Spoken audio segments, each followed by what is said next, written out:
자, 8번 문제 봅시다.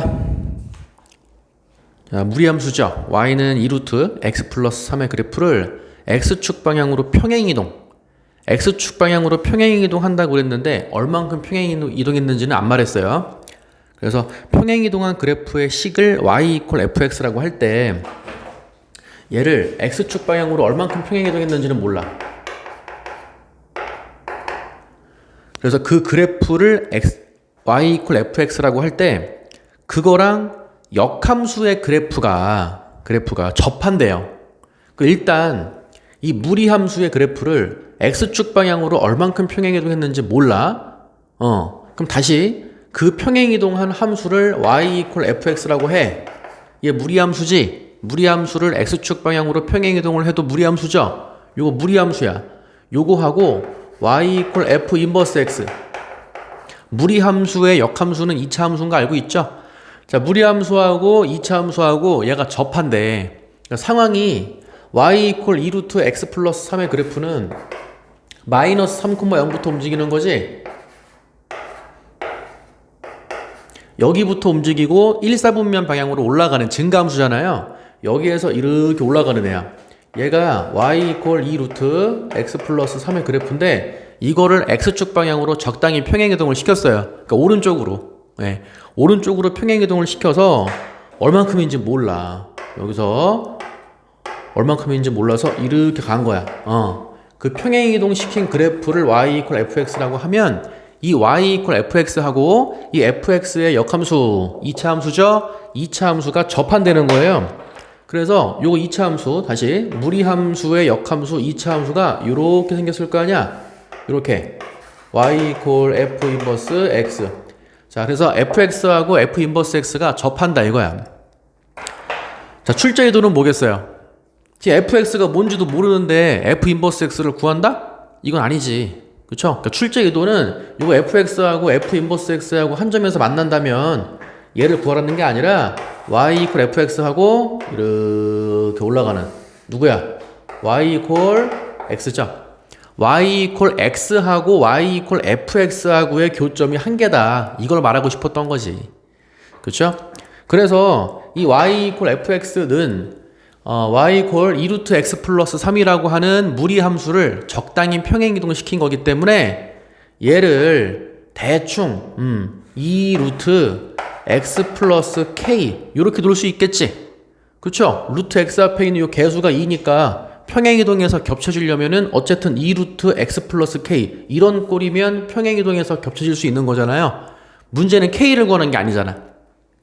그쵸? 그래서 요거하고 y x하고의 교점이 하나 접하더라. 이걸 가지고 식을 세워라 이거였어요. 그래서 얘랑 교점 찾는 거니까 같다죠. 2루트 x 플러스 k는 x 양변 제곱해서 4x 플러스 4k는 x의 제곱이고 넘겨서 정리. x제곱 마이너스 4x 마이너스 4k는 0이 되고 판별식은 0이다를 쓰면은 b-제곱 마이너스 ac죠. 그러면서 이제 k 값이 마이너스 4분의 1이 나와. 눈치 빠른 학생은 요거 완전 제곱식이 되면 되니까 딱 봐도 여기가 플러스 3면 되잖아요. 그렇게 풀 수도 있는 거고 판별식은 0이다를 써도 k가 마이너스 4분의 1이니까 마이너스 4분의 1 잠깐만 b-제곱 4죠? b-제곱이면 4지. 4 플러스 4k가 0이니까 k가 마이너스 1인 거지. 마이너스 1. 그래서 판별식이 0이다를 이용해도 k가 마이너스 1이니까 뒤에가 플러스 4인 것을 알 수가 있다. 자, 어쨌든 문제는 k를 구하는 건 아니었어요. 그래서 그 fx가 뭐였냐? k가 마이너스 1이니까 얘는 2루트 x 마이너스 1. 요게 이제 fx가 되는 거고 f 인버스 x 역함수는 나중에 물어본 거죠. 그래서 역함수를 구하시오가 문제가 됐던 거고요. 따라서 f 인버스 x는 지금 문제에서는 ax제곱 플러스 bx 플러스 c라고 놨는데 요거 역함수 구해주면 되죠. 요거 y라고 놓고 양변 제곱해서 4x 마이너스 4는 y제곱이라고 놓고 y에 대해서 정리되어 있는 거를 x에 대해서 정리하는 거지. 그 x는 4분의 1 y제곱 플러스 1 이렇게 나오겠네. 그쵸? 근데 여기까지는 역함수가 아니라 그랬지? xy 바꿔줘야 되지? 역함수는 y는 f 인버스 x는 y는 똑같은 거죠? 얘는 4분의 1 x의 제곱 플러스 이렇게 나오는 거죠. 얘랑 얘랑 똑같다가 되는 거고, 좀 더 정확히 말하자면 무리 함수가 지금 반쪽이잖아요. 반쪽 개념이기 때문에 2차 함수도 반쪽 개념이야. 그쵸? 그래서 이걸 다 그려버리면은 그래프가 이렇게 전체가 나오는 거기 때문에 x 이퀄 0보다 크거나 같다라고 언급을 해주셔야 돼요. 서술형 대비할 때, 자, x가 0보다 크거나 같다. 요것도 써주셔야 돼요. 어쨌든 얘랑 얘랑 같다 그러니까 a 값은 4분의 1, b는 1차항 0, c는 상수항 1 이렇게 나오게 되는 것을 알 수가 있고요. 문제는 a 플러스 b 플러스 c를 물어봤으니까 답은 4분의 5가 되는 거죠. 보기 중에 답은 5번이 되는 거예요. 아시겠죠? 자, 다음에 넘어가서 또 어려워할 만한 게 9번. 9번도 이런 문제는 이제 문제집에서 비슷한 문제를 많이 봤을 텐데 0 이상 1 이하인 이무의 실수 x에 대해서 지금 부등식이 뭐가 성립하냐면 길어요. ax제곱 마이너스 4ax 플러스 4a 플러스 4. 길어. 그리고 가운데는 x 플러스 1분의 x 플러스 3. 오른쪽은 a 대신에 b 집어넣은 거죠. 오른쪽은 bx제곱 마이너스 4bx 플러스 4b 플러스 4 이렇게 나와. 저 부등식이 모든 이무의 실수 x에 대하여 성립하게끔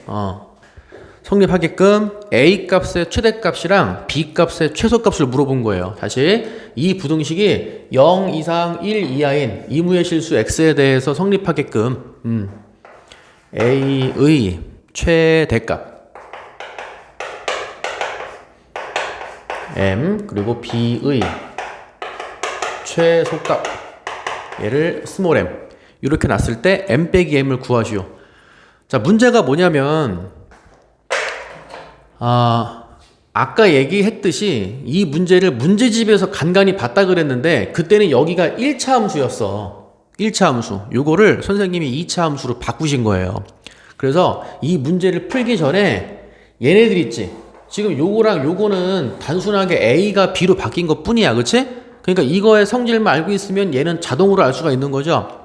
그래서 이 식을 파악을 하셔야 돼요. 그러니까 이 식의 의미가 뭐냐면 y는 쓰고 요거를 a로 묶는 거야. 얘를 a로 묶어서 a에 관한 항등식으로 바라보는 거예요. 그래서 a로 묶으면 x제곱 마이너스 4x 플러스 4지. x제곱 마이너스 4x 플러스 4인데 인수분해하면 x 마이너스 2의 제곱이고 플러스 4가 되는 거예요. 그래서 이거를 a에 관한 항등식으로 바라보고 해석을 하면 a에 관한 항등식이니까 a 값에 관계없이 이거지. a 값에 관계없이 x에다가 2 집어넣으면 y가 4가 나오는 거죠. a 값에 관계없이 어디를 지난다? 2,4를 지난다. 좀 더 구체적으로 해석을 하면 a 값에 관계없이 2,4를 꼭지점으로 한다 이거지. 그렇죠? a 값에 관계없이 2,4를 꼭지점으로 한다. 그리고 x제곱 앞에 붙어있는 이 2차항 계수의 역할은 뭐야? 그래프의 폭을 결정하는 거죠. 그래프의 폭을 결정하는 게 a의 역할이 되는 거고 2,4 꼭지점은 계속 고정돼 있다 이거지. 마찬가지겠지? 이것도 마찬가지예요. 이것도 b 값에 관계없이 해석하는 게 중요했다니까. b 값에 관계없이 2,4를 꼭지점으로 하고 이 b의 역할은 그래프의 폭을 결정한다 이거였어요. 그래서 이 부분이 해석만 되면 푸는 거는 뭐 크게 어려운 게 없죠. 요거 표준형으로 바꿔주면은 y는 x 플러스 1분의 요 값이 0 되는 게 마이너스 1 이 값 0 되는 걸 찾아서 이 분자에 대입한다 그랬죠. 마이너스 1 대입하면 2잖아 2. 그 다음에 여기 x의 계수 1 나오는 거고요. 그래서 x 이퀄 마이너스 1이랑 y 이퀄 1을 점근선으로 하는 유리함수였어요.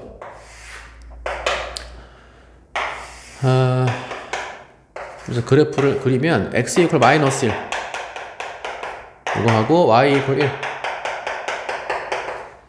이거 하고 그려놓고 분자가 양수니까 1, 4분면 쪽 이렇게 떨어지는 애 그리고 3, 4분면 쪽 이렇게 떨어지는 애인데 내가 찾고 싶은 거는 0 이상 1 이하일 때만 찾고 싶은 거야. 그래서 0부터 0 집어넣으면 얼마 나와? 0 집어넣으면 3 나오나요? 예, 0,3부터 들어가가지고 1까지 1 집어넣으면 2분의 4니까 2 나오는 거지? 그래서 1,2까지 가는 거네.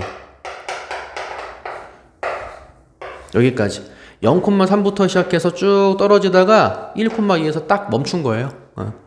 그래서 이 그래프가 즉 노란색으로 색칠한 요 곡선이 요 2차 함수보다는 위쪽에 있고 등호 들어갔으니까 포함해서 위쪽에 있고 요 2차 함수를 포함해서는 이제 아래쪽에 있고 그런 상황이 되도록 a, b 값을 조절해라 이거죠. 근데 얘네들은 꼭지점이 둘 다 2,4였어요. 2,4. 그럼 2 집어넣으면 일단 유리함수에다가 2 집어넣어 볼까요? 유리함수에다가 2 집어넣으면 3분의 5가 나와. 3분의 5. 근데 꼭지점이 2,4니까 2,3분의 5인데 2,4가 꼭지점이니까 저쪽 위에 있는 거야. 이렇게. 이쪽 어딘가에 꼭지점이 있는 거예요. 이렇게. 그래서 2,4가 꼭지점이면서 이 그래프는 포물선 이 그래프를 포함해서 위쪽에 있어야 되는 거야. 그러니까 여기를 꼭지점으로 하면서 얘를 포함해서 위쪽에 있어야 되니까 그래프가 이런 식으로 널찍하게 그려지면 되겠죠. 그치? 그랬을 때 문제가 b의 최소값을 물어봤죠? 예, b의 최소값을 물어봤으니까 의미가 잠깐만 b의 최소 그렇지? 이게 음수기 때문에 가장 폭이 좁을 때가 최소가 되는 거죠. 그래서 얘를 포함하면서 최소가 돼야 되니까 이 0,3에 딱 걸쳐 있을 때가 되는 거죠. 이때가 제일 작은 거지. 이해 갔어요? 최대랑 최소랑 바뀐 줄 알았더니 문제가 맞아요. 네. 그래서 0,3을 지나갈 때 b의 최소값이 나오는 거고 어딨어? 요거죠? 요걸 단순하게 b로 바꿔주면 되죠? a를 b로 바꿔놓고 똑같이 얘가 0,3이라고 쳐. 0 집어넣고 3 집어넣고 그럼 4 넘어가면 마이너스 1이지? 자, 마이너스 2 제곱하면 4잖아요. 그러니까 4b는 마이너스 1. 4b는 마이너스 1. b는 마이너스 4분의 1. 요 마이너스 4분의 1 자체가 b의 최소값이 되는 거지. 그래서 b의 최소값은 마이너스 4분의 1. 이렇게 나오는 거고, 그 다음에 거꾸로 a 값의 최대값? a 값의 최대값이면 이 2차 함수는 이 유리함수를 포함해서 아래쪽에 그림이 그려져야 돼요. 똑같이 2,4가 꼭지점이면서 얘보다 아래쪽에 그림이 그려져야 되니까 이런 식으로 그려주면 되는 거죠. 그쵸? 근데 문제가 a의 최대값이니까 얘가 가장 널찍하게, 그치? 폭이 넓으면 a 값의 최대값이 나오는 거지? 그래서 여기서 1,2죠? 1,2에 딱 걸쳐 있을 때, 예, 요거 회색 그래프, 이 그래프가 a 값의 최대값이 나온다. 그래서 어쨌든 1,2를 지나가게끔 하면 되는 거지? x에다가 1 대입하고 y 대신에 2 대입하면 되죠. 그럼 4 넘어가면은 마이너스 2지. 4 넘어가면 마이너스 2. 마이너스 1 제곱하니까 1. 1a죠. 1a가 마이너스 2니까 a 값이 마이너스 2가 되는 거죠. 그래서 최대값은 얼마? 마이너스 2. 이렇게 나오는 거죠. 됐지? 그래서 문제가 m-m이었어요. 계산해주면 되죠? 마이너스 2하고 이 m이 마이너스 4분의 1인데 마이너스 있으니까 플러스로 바뀌죠? 두 개 더하면은 마이너스 4분의 7. 답은 마이너스 4분의 7이고 보기 중에 답은 2번이 되는 거예요.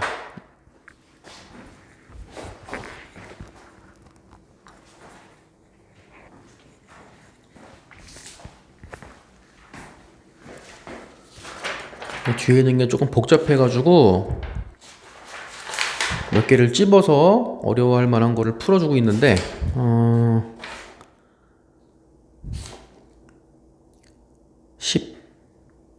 13번? 더 해줄까? 일단 필기 먼저 합시다.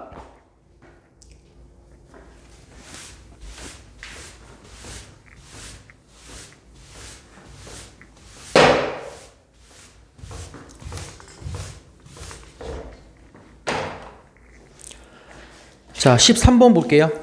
6개의 숫자 1, 2, 3, 4, 5, 6에서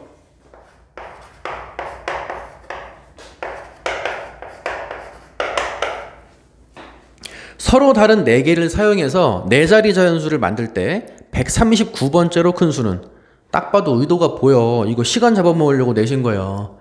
이걸 쉽게 냈으면 139번째까지 안 갔을 거라고. 그쵸? 이런 문제 많이 봤잖아. 그치? 근데 139번째까지 안 갔을걸. 일부러 이제 시간 잡아먹기 위해서 출제를 하신 것 같고요. 다시 1, 2, 3, 4, 5, 6에서 서로 다른 4개를 사용해서 4자리 자연수를 만들 때 139번째로 큰 걸 물어봤으니까 큰 쪽부터 가셔야 돼요. 139번째로. 그럼 제일 큰 거는 4자릿수를 만들 거니까 6으로 시작하는 4자리 자연수. 이거 6으로 시작했으니까 하나, 둘, 셋, 넷, 다섯. 5개 중에서 3개를 순서 있게 뽑는 경우의 수. 순열인 거지? 5, 4, 3 얼마야? 60까지죠? 일단 1등부터 60등까지 다 센 거야. 내가 찾고 싶은 거는 139등이에요. 그럼 다시 6으로 시작하는 거 끝났지? 5로 시작해. 에이, 똑같겠네. 5P3, 60까지. 그래서 여기까지 120등까지 찾은 거예요. 그럼 그 다음 60 하면 되겠어? 안 되지. 139번째인데. 그치? 그럼 4로 시작하는 건데, 그냥 X 그러면 안 되고, 139등에 가까이 가야 되니까 4, 6으로 시작한다. 이렇게 들어가야 되죠? 이렇게 들어가는 거야. 이렇게. 그럼 4, 6 썼으니까 4개 중에서 2개를 순서 있게 고르면 되는 거지. 4P2가지가 되는 거예요. 12가지. 이렇게. 그래서 120, 12 더해가지고 132등까지 구한 거예요. 근데 만약에 4, 6 다음에 4, 5잖아. 4, 5 해놓고 XX 해버리면 여기에 12가 더해지면서 144등이 나와. 그치? 근데 내가 찾고 싶은 거는 139등이니까 139등을 넘어가면 안 돼. 그러니까 다시 4, 5, XX 그러면 안 되고 4, 5, 그 다음에 6 들어가야죠. 6X 들어가야죠. 됐어요? 그럼 4, 5, 6X면 여기에 1 들어갈 수 있고 2 들어갈 수 있고 3 들어갈 수 있으니까 몇 가지? 3가지가 나오는 거지. 그래서 얘랑 더 몇 등이야? 135등이지? 더해. 4, 5, 6, 5, 4, 3이죠? X 여기도 3가지 이렇게 나오네. 그럼 132에다가 3, 3, 6 더하니까 여기까지가 138등인 거예요. 네. 의도한 게 보이죠? 139등 찾으라 그랬어. 한 개 더 하라는 얘기야. 그럼 4, 5, 3으로 시작하는 거 끝났으니까 4, 5, 2로 시작하면서 그 중에 제일 큰 거니까 6 집어넣으면은 139등이 나온다 이거예요. 됐지? 답은 4526이 되는 거고 보기 중에 답은 3번이 된다 이거죠. 다음에 한 개 더? 자, 14번도 해. 서로 다른 5종류의 체험 프로그램을 운영하는 어느 수련원이 있다. 자, 체험 프로그램이 5종류예요. 이 수련원의 프로그램에 참가한 A하고 B가 있는데 5종류의 체험 프로그램 중에서 각각 2종류예요. 각각 2종류를 선택하려고 한다. A와 B가 선택하는 2종류의 체험 프로그램 중에서 공통으로 체험하는 프로그램이 1개 이하가 되도록 5종류의 프로그램이 있는데 예를 들어서 1번 프로그램, 2번 프로그램, 3번, 4번, 5번 프로그램이 있는데 A하고 B가 각각 몇 개씩? 네, 2개씩. A하고 B가 2개씩 선택했을 때 겹치는 프로그램이 1개 이하가 되도록 선택하는 경우의 수를 찾으라고. 네, 그러면 종류가 있죠? 첫 번째 경우 같은 게 없는 경우, 겹치는 게 없는 경우, 두 번째 경우 겹치는 게 1개 있는 경우. 연계라고 합시다. 연계. 다시 겹치는 거 없는 경우, 두 번째 경우 겹치는 게 1개 있는 경우 따로따로 찾아서 더해주면 되는 거지. 그럼 다시 1번부터 5번까지 프로그램이 있는데 A가 2개를 골라갈 거예요. 예를 들어서 1번, 2번 프로그램을 가져갔다는 전제하에서 이거잖아. 그치? 1번, 2번 프로그램을 가져갔다는 전제하에서 B가 3번, 4번 가져갈 수도 있고 3번, 5번 가져갈 수도 있고 4번, 5번 가져갈 수도 있지? 그럼 다시 A가 1번, 2번 가져갔다는 전제하에서 가지가 3개 생겨요. 그럼 세트는 몇 개? 5개 중에서 2개 고르는 것만큼 세트가 생기는 거죠? 그래서 5개 중에서 2개 고르는 것만큼 세트가 있는데 그거 하나당 가지가 3개씩 생긴다 이거지. 됐지? 굳이 쓰자면 3C가 되는 거죠. 3개 중에 2개. OC는 10이고 3C는 3이고 그래서 겹치는 게 없는 경우는 30까지가 나오는 거고 겹치는 거 한 개 있는 경우 예를 들어서 A하고 B가 프로그램 1이 겹쳤어. 프로그램 2가 겹쳤어. 프로그램 3이 겹쳤어. 4가 겹쳤어. 5가 겹쳤어. 세트 몇 개예요? 5개. 그쵸? 5개의 세트가 있어. 예를 들어서 1번 프로그램이 겹쳤다고 쳐봐. 여기 A, 여기 B 이렇게 있는데 A도 1번을 고르고 B도 1번이 고른 거야. 1번을 고른 거야. 그럼 그 전제하에서 A하고 B가 이번에는 다른 걸 골라야 되는 거죠? 몇 개 남았어? 1번 제외했으니까 4개 남았지? 그 4개 중에서 한 개를 골라야 되니까 4, C, 1. 4가지. 요거 중에 한 개가 들어갔어요. 그 전제하에서 가지가 보여요? 하나, 둘, 셋. 곱하기 3, C, 1. 이렇게. 자, 공부하실 때 뭐 A가 하나 뽑고 그리고니까 곱하고 이러면 안 돼. 그리고인데 왜 곱해? 다짜고짜 그리고인데 곱해야? 아니야. 이거 왜 곱하는지 아셔야 돼요. 이거 가지가 생기는 요런 느낌. 요런 느낌이 머릿속에서 생각이 들어야 돼요. 그래서 5 곱하기 4 곱하기 3이니까 얼마? 60까지 이렇게 나오는 거지. 그쵸? 겹치는 게 없는 경우 30까지, 한 개 있는 경우 60까지, 두 개를 더하면 90까지. 90까지가 답이 되는 거고요. 보기 중에 답은 5번인데 학생들이 물어보는 것 중에 여기 4 곱하기 3, 4C1, 3C1. 근데 이거 조합 문제입니까? 순열 문제입니까? 봐. 아까 1번이 겹쳤다는 전제하에서 여기에 A가 고르는 거랑 B가 고르는 게 이제 따로따로 두 개가 들어가야 되는 거지. 그래서 A가 고르는 게 이제 4개 남았으니까 그 중에 한 개 넣은 거 아니냐. 그러니까 우리가 사실이라고 표현을 한 거고. 그쵸? 뭔가 하나가 골라져 갔으니까 3개 남았으니까 그 3개 중에 한 개를 B가 고른다는 거 아니야. 가지치기가 생기니까 곱한 거고요. 그렇게 이해할 수도 있고, 아니면 여기에 들어갈 거랑 여기에 들어갈 거를 같이 고른다. 그렇게 이해할 수도 있잖아. 무슨 얘기냐면 1번이 겹쳤어요. 몇 개 남았어? 4개 남았지? 그럼 여기에 들어갈 거 4개 중에서 2개를 고를 거야. 그쵸? A가 가져갈 거랑 B가 선택할 거, A가 선택할 거, B가 선택할 거 2개를 고르는 건데 여기가 P겠어? C겠어? 순서가 있냐 없냐 헷갈리면 넣어보세요. 2, 3, 3, 2. 2, 3은 A가 2를 고르고 B가 3을 고른 거고 3, 2는 A가 3을 고르고 B가 2를 고른 거지. 상황이 어때? 다르지? 상황이 다르니까 순서가 있는 거예요. 그래서 4P 2가지 4, 3, 12 이거랑 4P 2가지 요거랑 똑같아. 그러니까 어떤 문제를 봤을 때 그게 꼭 순열 문제고 꼭 조합 문제고 그렇게 딱 정해져 있는 게 아니에요. 아시겠어요? 조합 문제로 풀 수도 있는 거고 순열 문제로 풀 수도 있는 거고 여러 가지 방법으로 생각을 해버릇해야 되는 거야. 됐지? 자, 여기까지 정리해 봅시다.